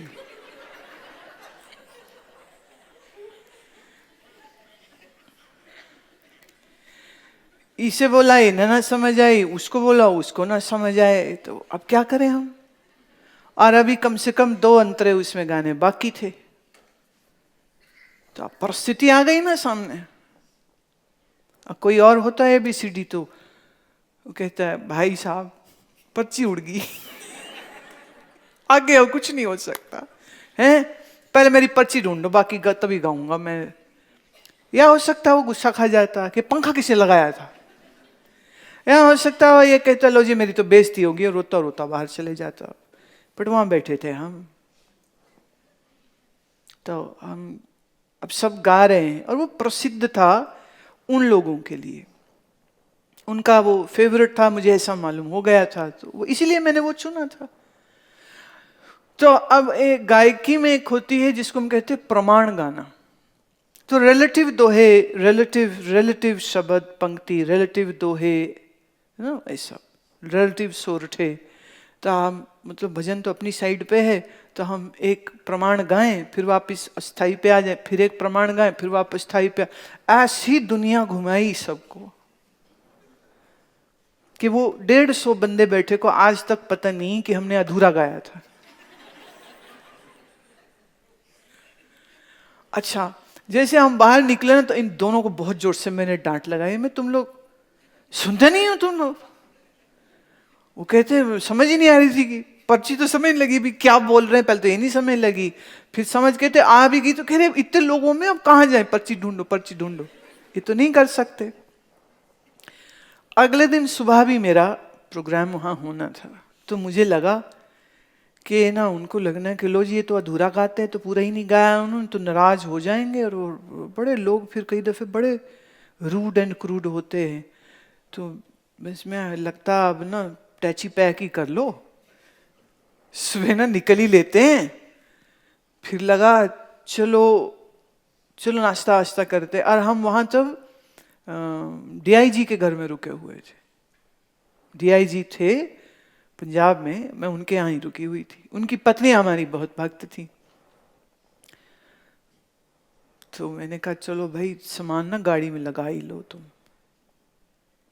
तो ये जब लगा रहे थे सामान, तो ये कहते जी वो आ गए लेने आपको, मैं आ गए तो चलो कोई नहीं चलते।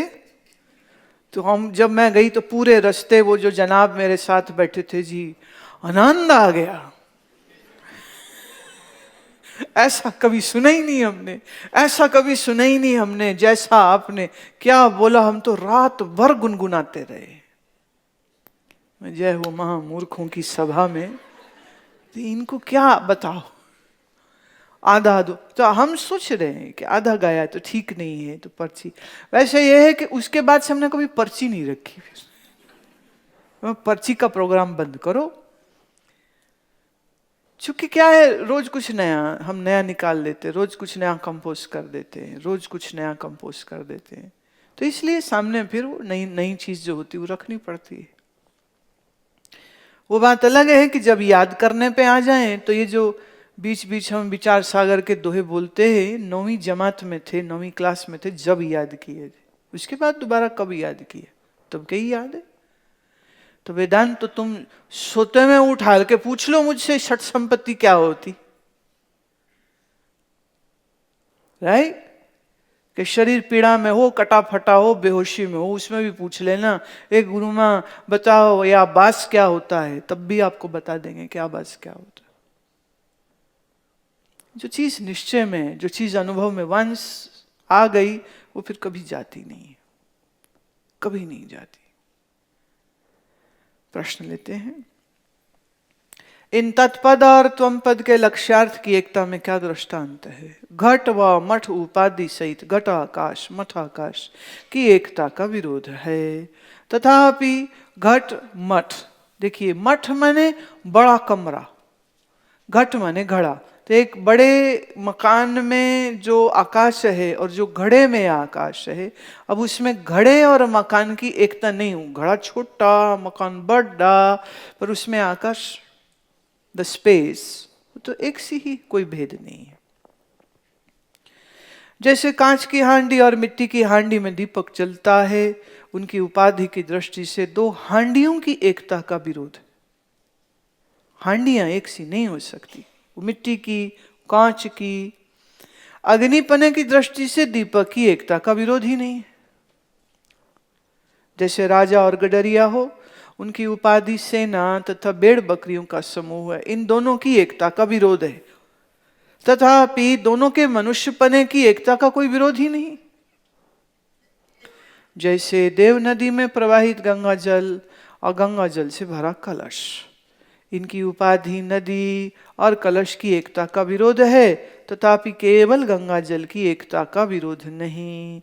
जैसे सागर और जल की बूंद हो, उनकी उपाधि सागर और बूंद की एकता का विरोध है, तथापि केवल जल की एकता का विरोध नहीं है। जैसे किसी एक पुरुष को पिता की अपेक्षा से पुत्र और पितामह की अपेक्षा से पौत्र कहते हैं, उनकी उपाधि पिता और पितामह की एकता का विरोध है। उपाधियां अलग हो गई ना। जो किसी का बाप है वो किसी का दादा है और कोई पौत्र है, तो उपाधि अलग अलग, किसी का पौत्र है, किसी का पिता है, किसी का पितामह है। केवल पुरुष की एकता का विरोध नहीं है। जैसे काशी का राजा हाथी की सवारी पर निकला था, किन्हीं यात्रियों ने उस शोभा यात्रा में राजा को अच्छी तरह से देखा था, फिर वे यात्री अपने देश को चले गए। अन्य किसी राजा ने काशी के राजा का उसका राज्य छीन के उसे बाहर निकाल दिया। तब वह राजा लंगोटी पहन के, अंगों में भस्म लगा, हाथ में तुम्बी दंड ले, नंगे पांव तीर्थ यात्रा को निकल गया।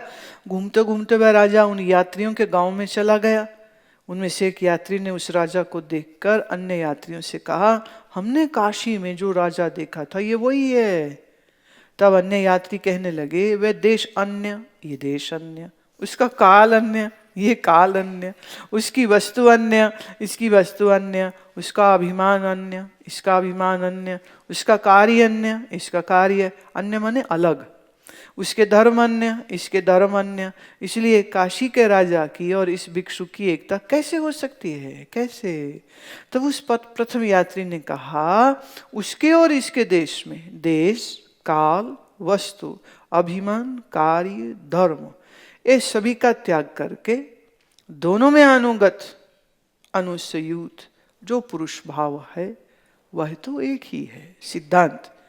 ऐसे ही जीव और ईश्वर के भी देश का, काल का त्याग करके दोनों में अनुगत जो चेतन मात्र ब्रह्म और आत्मा है वह एक ही है।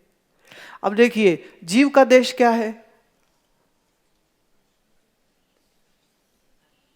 जीव का देश क्या है? चक्षु, कंठ और हृदय। जागृत अवस्था में जीव का स्थान नेत्र, स्वप्न में हितनामा नाड़ी भूल गए, जहां स्वप्न का पूरा होता है, राइट? ऐसे ही ईश्वर का देश विराट हिरण्यगर्भ अव्याकृत, ये उसका देश है, राइट? अच्छा, ईश्वर की जागृत स्वप्न सुषुप्ति अवस्था का अभिमानी का नाम क्या है? वैश्वानर, सूत्रात्मा और तो आप देखिए इस चीज को, जीव और ईश्वर का देश, काल, कर्म। अच्छा चलो ऐसे कहे, जीव का कर्म क्या है? हाँ, पाप पुण्य भाई, उसमें मुश्किल क्या है? ये भगवान पता नहीं क्या सोच रहे हैं। लॉजिक कुछ होता ही नहीं होता।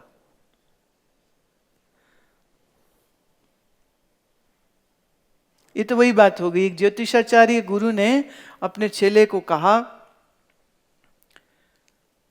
हाथ है चक्र है, बोलो क्या है? हाथ है चक्र है, क्या है? तो गुरु जी कुछ तो हिंट दो। कहे अच्छा हाथ में चक्र है, क्या है? कह रहे ये ना रथ का पहिया है। थप्पड़ मार, हाथ में पहिया है क्या? बोले स्कूटर का पहिया है। भैया बुद्धि लड़ा, ट्रेन का पहिया है, बस का पहिया है। हाथ में चक्र क्या? अंगूठी। अंगूठी गोल है, चक्राकार है। वे हाथ में क्या है जो चक्राकार है, चक्र है? तो चेला बोल गड्ढे का पहिया है। भाई सीधी सी बात है, जीव का कर्म क्या? शुभाशुभ कर्म करना, विद्या के मारे भटकता रहता है। देह इंद्रिय मन बुद्धि के साथ मैं जोड़े बैठा है। ब्रह्म क्या है पता नहीं, घर क्या है पता नहीं, बोंदू बना लूर लूर कुत्ते की तरह घूमता रहता है, इस योनि से उस योनि, उस जन्म से उस जन्म। हर जन्म में जो माँ बाप मिलते ना, मेरे हैं मम्मी, मेरे हैं डैडी, इधर शरीर गया भूल जाता है, नया मिल गया अब क्या, मेरे मम्मी, ये मेरे डैडी, मेरा भाई, मेरी बीवी, मेरा घर वाला, मेरे हैं।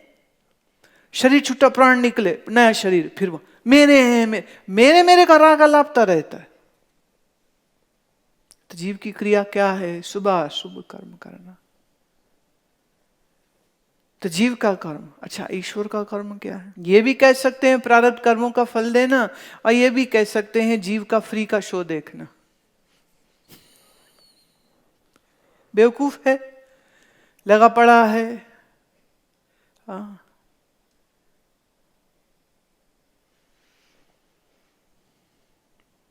तो साक्षी का क्या कर्म है?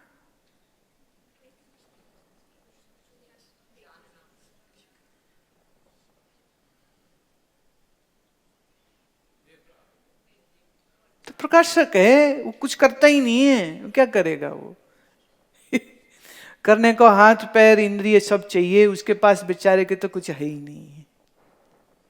इसलिए मैं साक्षी चेतन अकर्ता अविकारी असंग साक्षी दृष्टा हूं। ये शुद्ध चैतन्य कुछ नहीं करता। ईश्वर बनावे सृष्टि, और पुण्य पाप और शुभ अशुभ का फल का विधान और सृष्टि का बनना मिटना, यह सब प्रोसेस चल रही। ब्रह्म क्या करता है? हमारे एक महात्मा कहते थे ब्रह्म तो नपुंसक है, कुछ नहीं पैदा कर सकते। ये बनाना पैदा करने का काम तो ईश्वर का है। एको अहम बहुश्यामहा, मैं एक से अनेक हो जाऊं। जीव की मिलीजुली प्रारब्ध से ये इच्छा बनी, इस इच्छा से सृष्टि हुई। आज सृष्टि हुई क्या? बोले चल ही रही है, बस सूक्ष्म स्थूल होती रहती।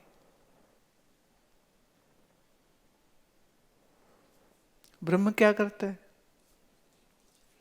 तो ब्रह्म कुछ नहीं करता, असाक्षी चेतन भी कुछ नहीं करता। कह सकते हैं इसीलिए एक है। ब्रह्म अविकारी, साक्षी अविकारी। ब्रह्म सत्य, साक्षी ब्रह्मानंद स्वरूप, साक्षी आनंद स्वरूप। ब्रह्म व्यापक। अब जब हम साक्षी को कहते हैं ना, तो साक्षी हम अंतःकरण की अपेक्षा से कह रहे थे। और जहां बात आई व्यापकता की, तो इसमें बात ये निकलती है कि घट और मठाकाश में कौन सी सीमा है जहां जाके आकाश कट जाता है? ऐसी कोई सीमा ही नहीं। तो कहना पड़ा साक्षी ही ब्रह्म स्वरूप है।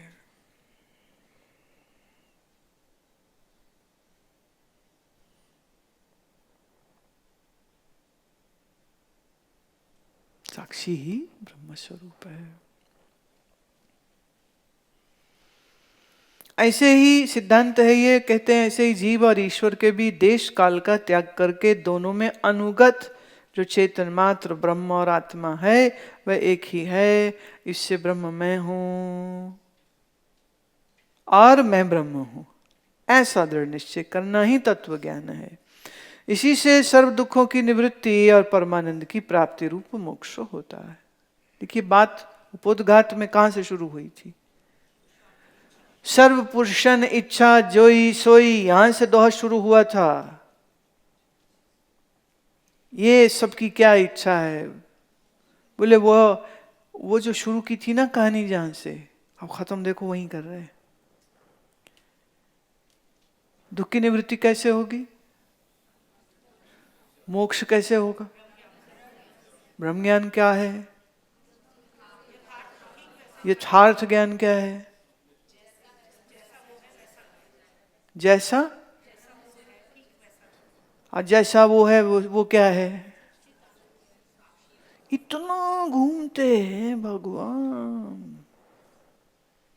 ब्रह्म ज्ञान क्या है? मैं ही ब्रह्म हूं, ये ब्रह्म ज्ञान है। बस लग गए पता नहीं क्या बोलने।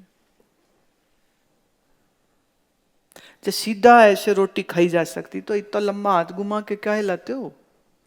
फिर घूम भी नहीं रहा, घूम जाता तो भी बात थी, घूमता भी नहीं।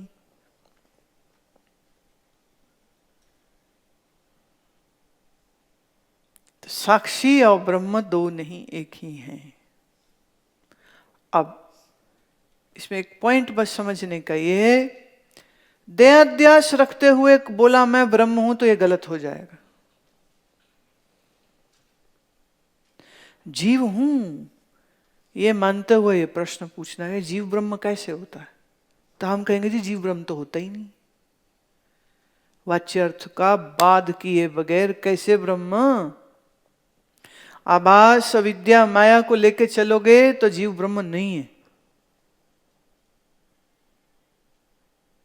उपाधि अलग अलग है ना, तो उपाधि का भेद तो रहेगा। गुरु भी सच्चिदानंद, चेला भी सच्चिदानंद, पर उपाधि का भेद है कि नहीं? गुरु का अंतःकरण निश्चय ज्ञान का है, शिष्य का अज्ञान और अविद्या का है, अल्पज्ञता का है।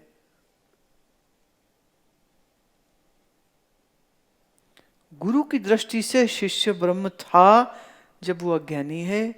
जब उसका ज्ञान हो जाए शिष्य तब कहता जी हाँ अब समझ लगी मैं ब्रह्म हूं। गुरु तो पहले से ही जानता है तू ब्रह्म है, पर चेला नहीं जानता, नहीं जानता तो पूछता है तो गुरु समझाता है, पर गुरु ये जानते हुए समझा रहा है कि तुम हो कौन। यही कारण है कि गुरु में गुरुता का अभिमान नहीं होता है। मैं चेलों से श्रेष्ठ हूं ऐसी भावना जिसमें है ना, 2 कौड़ी का गुरु है वो। एक बार हम कहाँ थे, कुछ लोग थे मेरे संग, तो रुकना था तो मतलब खड़े खड़े थक गए, तो मैं कहा जब बैठ ही जाते हैं, देखा कहीं बेंच नहीं कुछ नहीं, तो मैं वहीं सड़क के जो रोड साइड पेवमेंट होती है ना, मैं वहीं पेवमेंट पे बैठी तो सारे चिल्ले हाँ आप ऐसे थोड़ी बैठ सकते हैं। मैं क्यों? ले कोई देखेगा, कोई कहेगा लो गुरु माँ पेवमेंट पे बैठे हुए थे। मैं तो उस समय गुरु माँ नहीं रहेगी, पेवमेंट पे बैठ जाएगी तो हाउ डज दैट मैटर्स? कुछ नहीं होता, बैठ जाओ। नहीं बड़ा खराब लग रहा है, कोई दिखेगा तो क्या कहेगा? मैं तुम्हें देखने वाले की फिक्र है कि मेरी फिक्र है? I am okay. जरूरी एक चांदी का सिंहासन लेके सब जगह चलूं मैं? मुझे याद आ रही स्वामी प्रबुद्धानंद जी कह रहे थे, एक बार वो महाराज जी के साथ, अखंडानंद जी के साथ गए बद्रीनाथ, पैदल गए। तब उस रास्ता मोटर तो कुछ होती नहीं थी, पैदल पैदल पैदल। तो रास्ते में और बिरला परिवार के जो मुखी थे उस समय पर वो भी संग थे। तो घोड़े हैं, खच्चर हैं, सामान है और ये लोग सब पैदल चल रहे। धूप थी तो एक जगह लगा थोड़ा विश्राम कर लेते, तो विश्राम करें तो जो स्वामी जी की कुर्सी थी, महाराज जी की कुर्सी, वो उठाने वाले लोग शायद पीछे रह गए थे, ये आगे आ गए थे। अब बैठना है, कहाँ बैठे? तो प्रबुद्धानंद जी जो उनके संग रहे, तो कहते मैं ना घोड़ा बन गया तुरंत, और मैंने कहा महाराज आप मेरी पीठ पे बैठ जाओ। और महाराज का थोड़ा शरीर स्थूल था, तो महाराज कहते अरे कैसे बैठ जाए, तेरी कमर टूट जाएगी, रुक जा, आ जाएंगे। तब तक किसी चट्टान पे बैठ जाते। कहते नहीं महाराज आप बहुत देर से खड़े हो, आप ना बस बैठे ही जाओ। बोले तू कमजोर है। कहते नहीं, आपका प्रेम जिसके पास हो वो कमजोर कैसे हो सकता है? तो कहते वो मैं घोड़ा बन गया और महाराज जी कहते मेरे पीठ पे बैठ गए विश्राम करने के लिए। अब क्या अद्भुत बात है। अब वो बात अलग है कि प्रबुद्धानंद जी ये किया और ये ऐसा हुआ, पर अगर महाराज जी वहां उनकी पीठ पे ना बैठ के जमीन में बैठ जाते या चट्टान में बैठ जाते या कहीं भी बैठ जाते। मैंने ये देखा जितने महापुरुष, जितने सदगुरुओं को मैं अपने इस जीवन में व्यक्तिगत रूप से जानती हूँ या जिन्हें मिली हूँ, उनके अंदर कोई नाज नखरा नहीं मैंने देखा। 125 वर्ष जो जिए बुआ जी, जब मैं उनको उनका अपार्टमेंट में मिलने गई थी पहली बार, तो मेरे लिए कुर्सी ऐसे लगा रखी थी, उनका एक लकड़ी का आसन था, वो उस पर बैठे थे। पहली बार फर्स्ट मुलाकात है हमारी। तो उनकी बेटी थी वहाँ, तो उसने चाय दूध वगैरह सब पूछा, मैंने कहा इच्छा नहीं है। फिर कहती अच्छा फिर ना ये साउथ इंडियन थे ना, तो कहते आपके लिए उन्होंने उपमा बनाया। अब देखिए महायोगी, आयु ज्ञान तपस्या से इतने श्रेष्ठ महात्मा, पहली मुलाकात में तो कैसे मिल के आ गए। फिर मैंने कहा अच्छा मैं कल भी आती हूँ, समय लगेगा तो मैं कल भी आती हूँ। तो ये दूसरी मुलाकात में जब गए तो कहते महाराज ने, आप दूध चाय नहीं लेते ना लो, तो आज तो महाराज आपके आने से पहले रसोई में जाके आपके लिए मुझे अम्मा बुलाते थे, तो अम्मा आ रही है, अम्मा के लिए उपमा बनाएंगे। तो उपमा बनाया, मैंने जीवन में ऐसा उपमा दोबारा कभी नहीं खाया, ये 51 ईयर्स एज में ऐसा बढ़िया उपमा। तो लाके उपमा रखा। अब मेरे थोड़ा संकोच हुए कि कहाँ हमें सेवा करनी चाहिए इस वयोवृद्ध तपोनिष्ठ महात्मा की, वो कहाँ वो मेरे लिए बना रहे हैं। तो मैं कह रही हूँ महाराज आपने काहे बनाया? कि जी नहीं अम्मा सापड़िया, मैंने खाओ अम्मा सापड़िया। जो खाया मैंने तो पूछे अच्छा लगा, अच्छा लगा। अब देखो गुरु लोग सेवा करवाते हैं, आमतौर पे सुनने में ये आता है, पर मैंने देखा महापुरुष तो इतने सरल, इतने सरल, नो एयर्स, नो हवा, नो घमंड कि हम तो मैंने पता नहीं कौन है, तू कौन है, और खिला रहे हैं। तो हम तो ऐसे मतलब प्रेम से उनके भर गए कि समझ न लगे अब करें तो क्या करें, क्या करें अब इनके लिए। 2 दिन बाद फिर दोबारा जाने का जब संजोग बना मेरा, तो फिर जिनके घर में ठहरी थी ज़्यादा मेरे वो परिचित नहीं थे, तो उनको एक शाम पहले आफ्टर माय गणेश टेम्पल सत्संग मैंने कहा आज मार्केट लेके चलो। ले आपने क्या लेना, में चलो। तो हमने साउथ इंडियन सारे मसाले और तुअर दाल और वो सब लिया। मैंने कहा आज शाम जो है स्वामी जी के लिए हम सांभर बना के लेके जाएंगे, बीइंग साउथ इंडियन उनको अच्छा लगेगा। सारा सामान खरीदा, लिया। और वो मेरे को देखे, वो मंदिर का ट्रस्टी भी था, वो मेरे को देखे कि भाई गुरु माँ हमारे शॉपिंग स्टोर में। तो स्टील का वो जो कार्ट था, वो कार्ट लेके ये डाल ये डाल ये डाल। Shopping is very easy and fun if you know what you want. तो लिए सामान लिया, घर पहुंचे, कट कट कट छौंक लगाया, दाल चढ़ाई, तैयार, डब्बे में डाला। शाम को हम पहुंच गए। तो तो मैं कहा स्वामी जी आपके लिए सांभर आपके जितना अच्छा तो नहीं मैं बना सकती, पर ये थोड़ा सा मैं आपके लिए।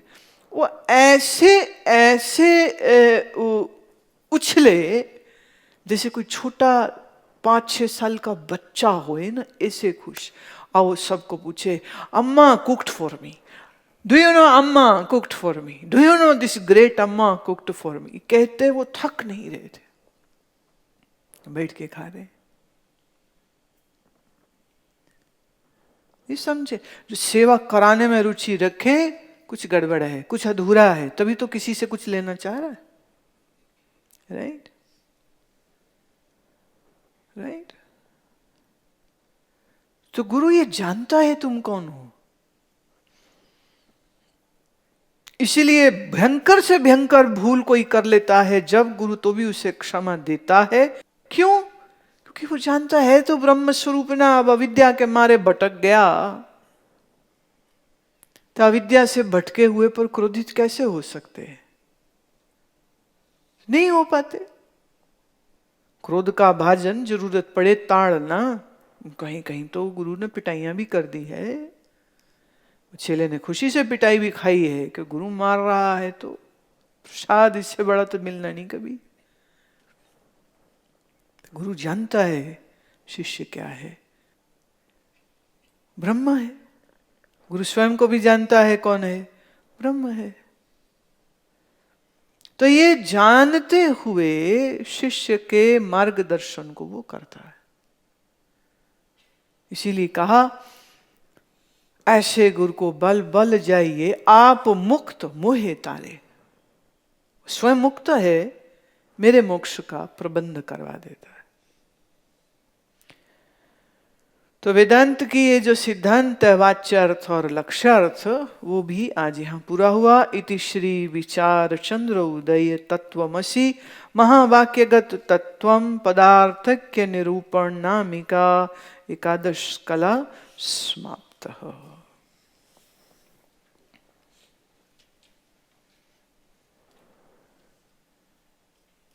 वो कल शाम थोड़ी चर्चा हो रही थी ना, तो एक को समझ नहीं लग रही थी।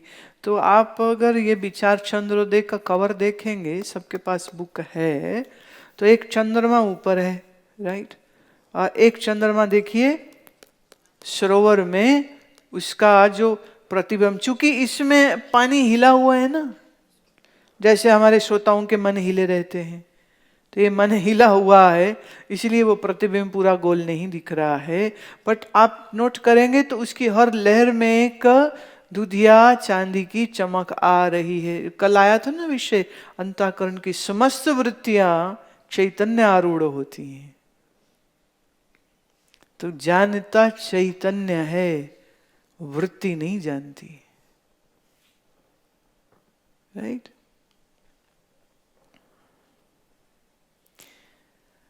थोड़ा देखिए आउट ऑफ सब्जेक्ट मैटर है जो मैं अभी कहने लगी हूं, वो ये है थोड़ा प्रकृति को देखना चाहिए।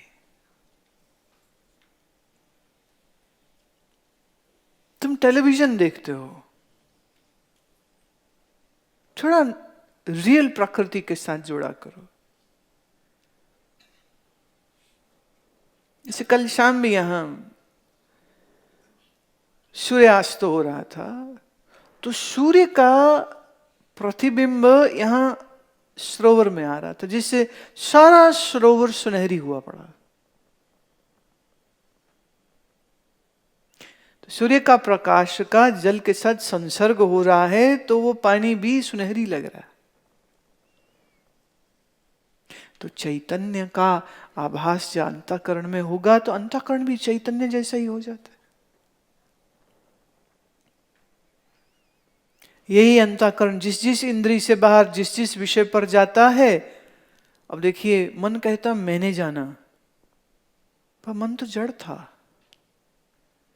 तो जाना तो चैतन्य नहीं था, मन कैसे जानेगा? तो प्रकृति में अगर आप नोट करेंगे तो ऐसी बहुत सी चीजें आपको दिखेंगी जो वेदांत के सूत्रों को समझने में सहायता करेंगी। एक छोटा सा बचपन का किस्सा सुनाती हूँ।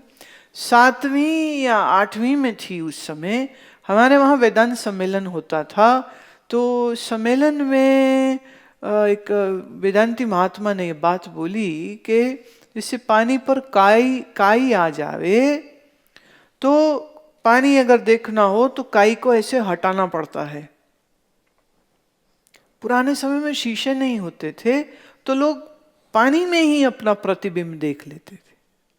तो काई हटाई तो अपना चेहरा उसमें दिख गया, पर थोड़े समय बाद वो काई फिर वापस उसी जल के ऊपर आके फिर से उसे कवर कर लेती है।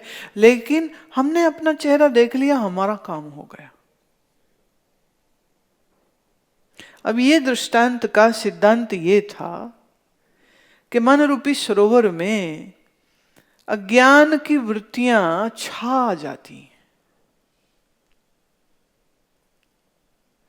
तो ज्ञान के द्वारा इन वृत्तियों का बाध करे, तो ये मन में आभासित अपने ही स्व को, चिदाभास को जाने। अरे मैं सच्चिदानंद था, जब भी देखेगा उतने बार सच्चिदानंद ही दिखेगा, कोई और थोड़ी दिख जाएगा। तो मन रूपी सरोवर से अनात्माकार वृत्तियों को हटाएगा तो ब्रह्माकार वृत्ति होएगी। अब वो बोल रहे हैं, हमने तो सुन लिया। अब मकान में रहते हैं, कॉन्वेंट स्कूल में पढ़ते हैं, पर संजोग की बात कि जब घर से वॉक करके सम्मेलन के लिए शाम की सिटिंग को लगी जाने, तो क्या देखा, वहाँ एक बहुत बड़ा ना हमारे एक प्लॉट का एरिया था, मैंने जहाँ प्लॉट कटा नहीं है, तो ऐसे उसमें पानी भरा हुआ था। तो अरे ये तो पानी भी है और पानी पर काई भी है। तो वहीं रुक के अपने हाथ से ऐसे काई को हटाया तो मेरा चेहरा उसमें दिखा तो पुष्टि हो गई। उन्होंने कहा था कि दर्पण जल बन सकता है, हो गया। फिर वहीं बैठी रही, क्योंकि कुछ समय बाद काई कवर करेगी। अब वो इतनी जल्दी थोड़ी करती है। तो मैं वहीं 1-1.5 घंटे तो वहीं बैठी रही, पानी देखूं कवर होगा कि नहीं होगा। क्या पता महात्मा झूठी बोलते हो, वे आए होंगे बद्रीनाथ से, हम क्या करें, सच है नहीं सच है। तो वहीं बैठे वो थोड़ी देर में क्या है, वो हरे सब तो छोटी होती है, फिर स्पेस ऐसे पूरी मिल गई, पुष्टि हो गई। अब ये इतनी क्लैरिटी से पुष्टि हुई कि उसका अनक्लियर होने का कोई चांस ही नहीं। अब तो ये कि महात्मा बोल दे कि ना जी काई वापस नहीं आती, तो मैं कहूंगी बाबा जी चुप रहो, हम तो देख लिए सच क्या है। इसलिए कबीर जी का वचन है, जब लग न देखूं अपनी नैनी, तब लग न पतीजूं गुर की बैणी। अपने नैनों से जब तक देख ना लूं, माने अनुभव ना कर लूं, तो गुरु के बैन माने वाक्य जो बोल हैं, मैं उसको स्वीकार नहीं करता। तो जो सुनता हूं, फिर परखता हूं, जानता हूं, अनुभव करता हूं, फिर स्वीकार करता हूं। यही पद्धति होनी चाहिए।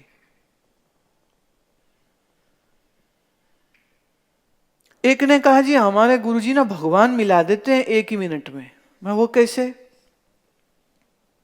कहते देखो ये ऐसे 2 हाथ किए, बोले ये नीचे जमीन पृथ्वी, ये आसमान, राइट? तुम जमीन में हो, ऊपर आसमान है, बीच में निराकार ही निराकार, यही भगवान है। भगवान मिला दिए उन्होंने हमको, बहुत अच्छी बात है। मैं अच्छा एक बात बताओ, जमीन और आसमान के बीच में निराकार, तो आसमान के ऊपर कौन है? तेरा बाप। और ये जमीन के नीचे कौन है? तेरी बुआ। कौन है नीचे? तो ऐसे कैसे बोल सकते हैं आप, हमारे गुरुजी बड़े पहुंचे हुए। मैं कहां पहुंचे? माउंट एवरेस्ट पहुंचे, K2 पाकिस्तान की चोटी पे पहुंचे, कहां पहुंचे? ये तो नास्तिकों वाली बात आप कर रहे हो, हमारे गुरुजी का आप अपमान कर रहे हो, आप तो खुद गुरु हो और ऐसे कैसे बोल सकते हो? मैं भाई जानना चाह रहे हैं क्या भगवान मिला दिया तेरे को। तो उस सबको ऐसे ही मिलाते हैं, यूं करो, नीचे जमीन ऊपर आसमान बीच में निराकार निराकार निराकार निराकार। और जाने वाले सारे कहते मिल गया, निराकार निराकार निराकार निराकार, हम सब निराकार। तो वेदांत का आधा सूत्र सिर्फ लिया, हम सब निराकार। क्योंकि उसके बाद उन्होंने चाबी दूसरी कर दी कि ये ना, ये तो गुत्थी खाली गुरुजी खुलाएंगे, इसलिए खाली गुरुजी के पैर दबाओ, गुरुजी की गोलक में पैसे डालो, मुक्ति तो गुरुजी ही कर देंगे। और फिर उसमें और जुड़ गई, गुरुजी से नाम दीक्षा ले लो तो गुरुजी मुक्ति कर देंगे पक्की।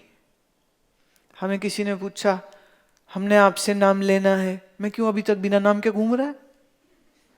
बोले जी नहीं नाम लेना है। मैं नाम लेना है? मैं तेरा नाम क्या है? मेरा नाम सुशील कुमार। मैं तो नाम है तो सही, पर और दूसरा नाम तूने क्यों लेना है?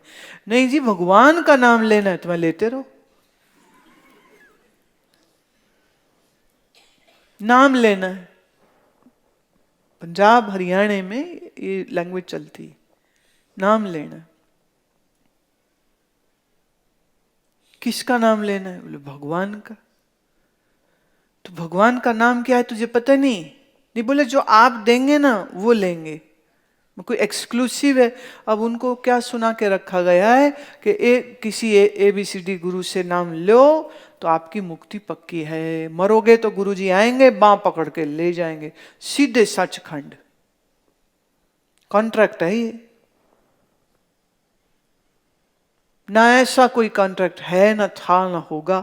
ना ऐसा कोई सचखंड है, ना था, ना होगा जहां गुरु बांह पकड़ के तुम्हें ले जाएगा। गुरु तो प्यारे वो है जो जीते जी तुझे सिखा दे, समझा दे तू ही शुद्ध ब्रह्म है। मरने बाद मुक्ति हम न लेते। नामदेव जी कहते, मोए मुक्त जो दियो तो मुक्ता न माने कोयला। कोई ना मानेगा मेरी मुक्ति हुई अगर मरने बाद मुक्ति देता है तो। मुक्ति वो जो अभी इसी क्षण। अब आप देखो, मैं देह नहीं, इंद्रिय मन बुद्धि नहीं, अंतकरण नहीं, हाँ अविद्या नहीं, मैं शुद्ध चैतन्य ब्रह्म स्वरूप। अब बोलो कौन सा बंधन है? अब प्रॉब्लम क्या है? इसके बीच में ये जो तुम्हारी भ्रांतियां हैं ना, ये तुमको फंसा के बैठी हुई। तुम कहते हो चलो जी, आप कहते हो हम ही ब्रह्म मान लेते हैं, पर मुझे ना डर लगता है मरने से। क्या हो गया ये? संग भ्रांति। अजी हम तो इतने पापी हैं, हम ब्रह्म कैसे हो सकते हैं? ये क्या है? विकार भ्रांति है। जी ईश्वर तो बहुत बड़े हैं, हम तो बड़े छोटे हैं। ये क्या है? ये अध्यास है। हम तो पापी पुण्य हैं।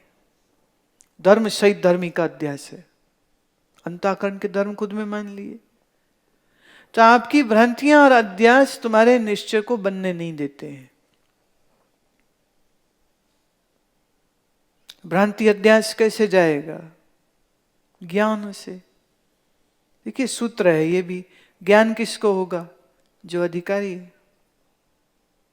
अधिकारी कौन है? जिसमें विवेक वैराग षट संपत्ति मुमुक्षुता है।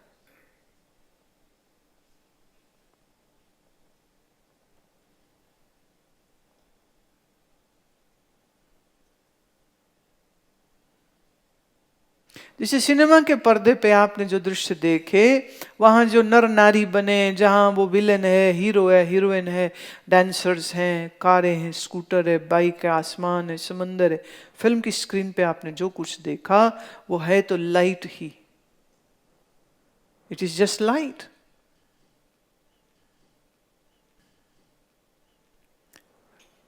डिजिटल कैमरास का तो अब तो जमाना आ गया, 4K का जमाना आ गया। पहले रोल होते थे,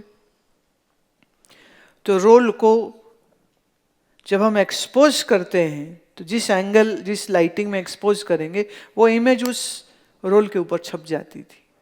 तो पहले फिल्म के रोल इतने बड़े बड़े आते थे, अब हो गया डिजिटल, हार्ड डिस्क में सब रिकॉर्ड हो जाते हैं। क्या करना है, सिर्फ angle, light, action, red button दबा दो, रिकॉर्ड हो गया। प्ले करना हो तो क्या चाहिए, electricity, plug it in your camera, switch it on. अब ऐसे फोन आ गए, सीधे दीवार पे ही फ्लैश कर दीजिए, दीवार ही आपकी स्क्रीन बन गई, वाइट हुए तो कुछ भी प्रोजेक्ट कर लीजिए। तो जो फिल्म है वो क्या है, लाइट। लाइट, हार्ड डिस्क तो वो मीडियम है जिसमें वो स्टोर हुआ, जिसने उसे कैप्चर किया। तो आप कह सकते हैं the hard disk and light is a cinema.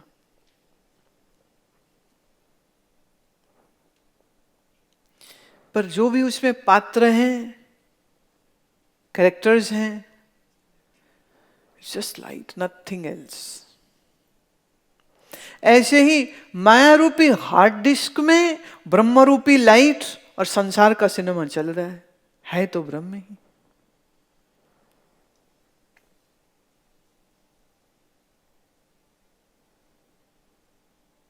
Are you getting what I'm saying? माया का रिकॉर्डर, माया का ही प्लेयर, माया का ही दृश्य, माया का आधार कौन, ब्रह्म। तो जैसे सिनेमा में लाइट ही सब कुछ है, all characters, all scene, everything is light only, ऐसे ही ये सारा जगत, सारा प्रपंच ब्रह्म ही है। जैसे उस स्क्रीन पे दिखता सब कुछ कल्पित है, झूठ है, ऐसे ही एक खुली आंख जितनी जागृत तुम देखते हो ये भी कल्पित है, झूठ है। जो ये समझ गया ज्ञानी, जो ये न समझा अज्ञानी।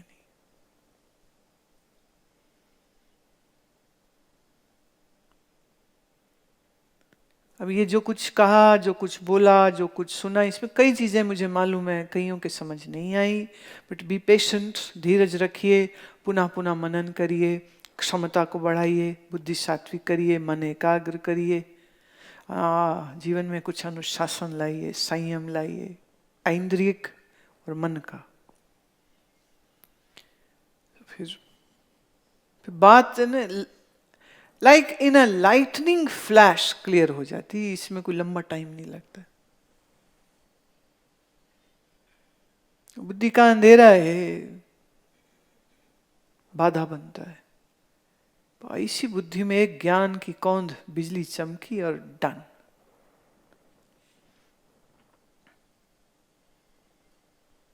तो पुनः पुनः मनन की आवश्यकता है, तो वो सब करें आप। आज के लिए इतना ही। अभी वैसे 5 कलाएं और हैं, विषय बहुत बड़ा है। लग तो रही था मुझे कि 10 दिन में नहीं हो पाएगा, पर ऑलरेडी जितना हम समझा बोल चुके हैं, लोग कह रहे थे बुद्धि चकरा गई है, कठिन पड़ रहा है। तो ये एक ब्रेक शायद अच्छा ही है। अब बाकी के जो 5 कलाएं हैं विचार चंद्रोदय की, वो देखते हैं कब समय अनुकूल होगा तो आपको सूचित करा देंगे। फिर एक बार फिर से आना होगा, जब तक इसका मनन करते रहिए।